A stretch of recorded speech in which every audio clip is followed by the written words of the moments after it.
Well, housing affordability and the impacts of record migration are set to be two major concerns for voters heading into this year's federal election, which is going to be called in just a few weeks' time, I reckon. Now, in fact, it turns out that the housing crisis has topped the list of concerns for business leaders in a new survey by KPMG, pardon me, with almost half of these individuals polled believing it poses a real risk to businesses as well. For more to chat about this, I am joined by Emilie Dye from the Center for Independent Studies. Emilie, thank you so much for coming on the program tonight. We've had some really bad news out of Canberra and the statistics around housing starts and housing approvals. And explain to me how, in this housing market where we have so many people who are dying to get into a house, we're simply not even approving the houses that we need, much less build them. Yeah, and we're not approving them where people want to live. I think this survey really shows that KPMG has done that people are starting to notice that this is leaking into other sectors because people have these long commutes. We've not built the houses in the inner cities near the jobs. And so they're losing all of that productivity, all that time being forced to commute 2 hours in traffic. And it has all of these flow-on effects to the rest of the economy that we should be absolutely concerned about. It's the number one issue, I would say, in Australia. Well, and I mean, it's hard to untangle where the state responsibility begins and the federal government responsibility ends and all of this. Pierre Poilievre, the new, or the opposition leader in Canada, who's very likely going to be the next prime minister, he has said that he would, in Canada, just halt federal funding to cities that don't approve the right number of houses. Would you support something like that? And what is Labour doing about this? I think he's one of the most interesting leaders that we've seen in the Western world on this issue. And I'm fully on board with that kind of idea. Yeah, you don't build houses? No, you don't get the money. Why would we put money into building, say, infrastructure, train lines, and that kind of thing, if it's only going to be single-family housing around those train lines? Like, if we're going to put that kind of a taxpayer investment in, then, yeah, we should be making it so that more people can use those kinds of resources. What do you make of the coalition's take on all of this, which is to say, well, you know, actually, you need to build the infrastructure out in all of these places because actually people are going to want to live in houses. You can't just have everybody in apartments. You know, is that also a worthwhile approach exploring? Well, I think we should do all of the above. Like, people need choice, but there's a significant number of people that do want to live in the inner city, particularly younger people, and that's where we end up with issues of people not being close to those jobs. So yes, I think that trying to push people into outer areas is a great idea, building up more cities. The fact that Australia has so few cities is incredibly problematic. But the issues that are plaguing our major cities, Sydney, Melbourne, are the same issues that we're seeing in small town Australia and places like Ballarat. Like, there are also lots of restrictions and the same sort of thinking and mindsets that are also restricting building. So unless we can fix that approval process, the infrastructure is not going to fix it.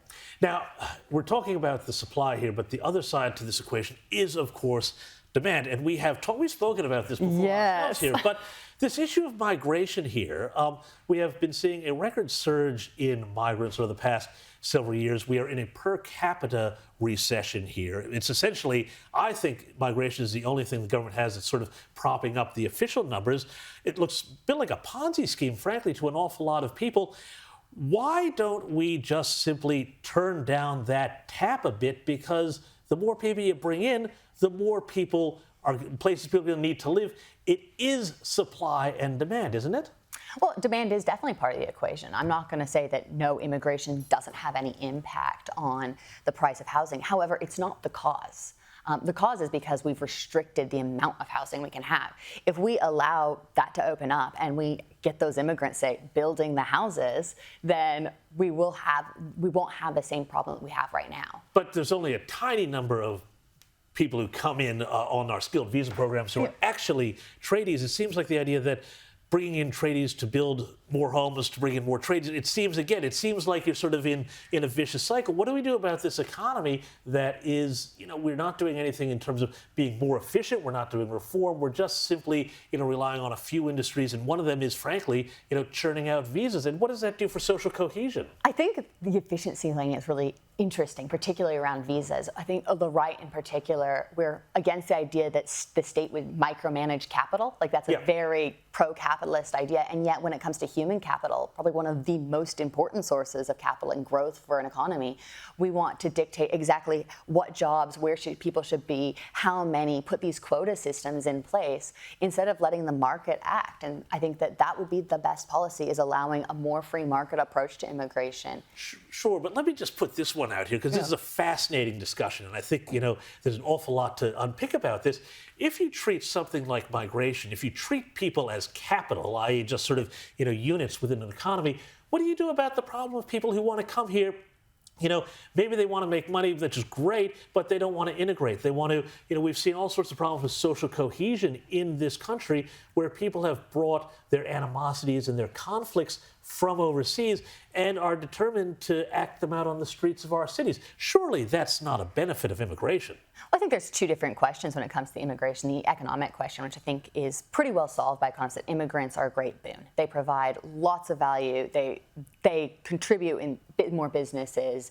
They are incredibly entrepreneurial. Like two of us, we're two examples. When it comes to the cultural issue, I think we should be very set on enforcing our rule of law in Australia. I don't think you can commit acts of violence, acts of terrorism. If an immigrant group is acting badly, they should have the full force of the law come down on them as a result.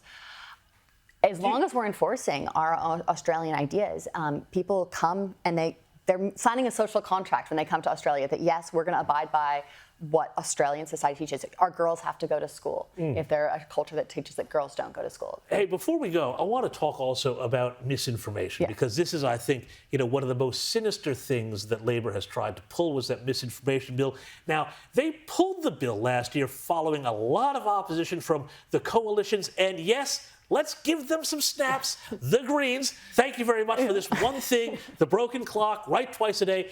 But I'm concerned because I look around the world and everywhere it seems like democracies are, in the name of protecting what they call our democracy, are trying this again. Do you think Labor, if they come back in with another term, are going to have another bite of this apple? Oh, absolutely. I don't think this issue is going to bed anytime soon. One of the things that I was concerned about last year is, while the misinformation bill failed, the under 16 bill did pass. And what that does is it removes the option for anonymity on the internet. So if you're a whistleblower, if you want to call out politicians and you want to do that without your name being put to it, that's no longer the case. And you could be prosecuted, possibly, like has happened in the UK. That is where I'm afraid.